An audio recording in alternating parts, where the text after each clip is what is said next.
So let's talk briefly about what's going to happen over the next year. So as I said before, the United States was the global reserve currency. And that meant basically that for every transaction that you made with US dollars, they could tax you, okay? Because they could inflate the price of the US dollar. But now that people are choosing to opt out of the US dollar, for example, in China, people are buying more gold, right? And people are using other currencies. America, in order to maintain its empire, has to change its strategy. Now, the main source of American power is its ability to control sea lanes, okay? Because it has military bases all around the world, okay? So in the red, these are all areas with US bases.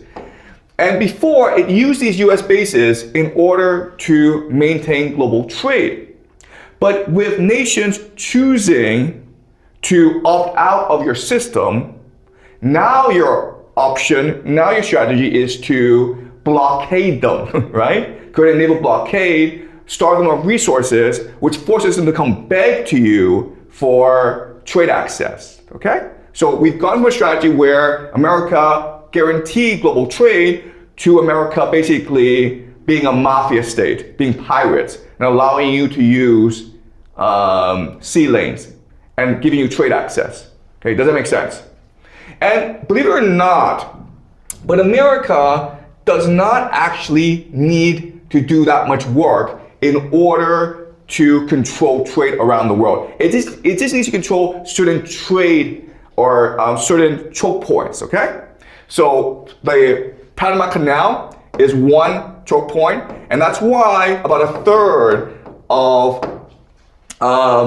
America's Navy is deployed to the Caribbean right now. All right? And its main purpose is to block off trade in the Western Hemisphere. So if you are China, if you are Japan, and you are South Korea, if you want to access Western resources, Western Hemisphere resources, you need the permission from the US government. And the example, of course, is Venezuela, where they removed the president, and now they basically have a blockade over Venezuela, and so the Venezuelan government is very cooperative, okay? They're basically very obedient. And so what we can expect next is for Trump to exert authority over Greenland. Why? Because this is the Arctic choke point, okay? Which gives you access to Canada and to Europe as well. We can also expect America to basically create a choke point over the Strait of Hormuz, right? So right now, the issue is that the Iranians control the Strait of Hormuz, but the Americans can also choose to blockade the Strait of Hormuz. Okay, does that make sense? All right. The major choke point in the world, of course, is something called the Strait of Malacca. Why? Because this is where China gets most of its resources from Africa, from the Middle East, okay? Through this very small choke point. And again, unfortunately, there are lots of US military bases in this area.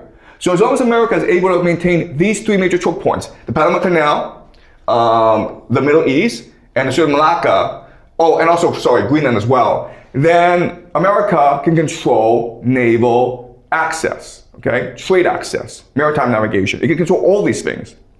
And so what's going to happen is this. The big event this year, moving forward, is that Russia will militarize its shadow fleet. Okay? Basically, Russia has a shadow fleet of about 1,000 ships. It will provide mercenaries to these ships, and then it will start to engage America in the oceans.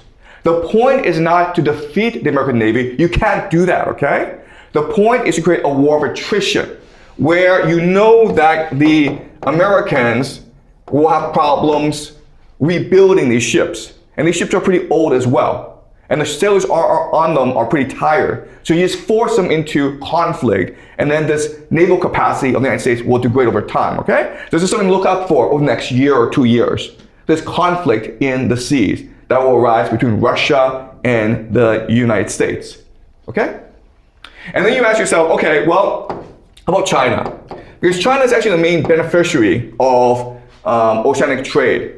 And China is going to do China, which is to say that China is going to try to negotiate between Russia and America and try to triangulate the two and try to come to peace with all two, okay?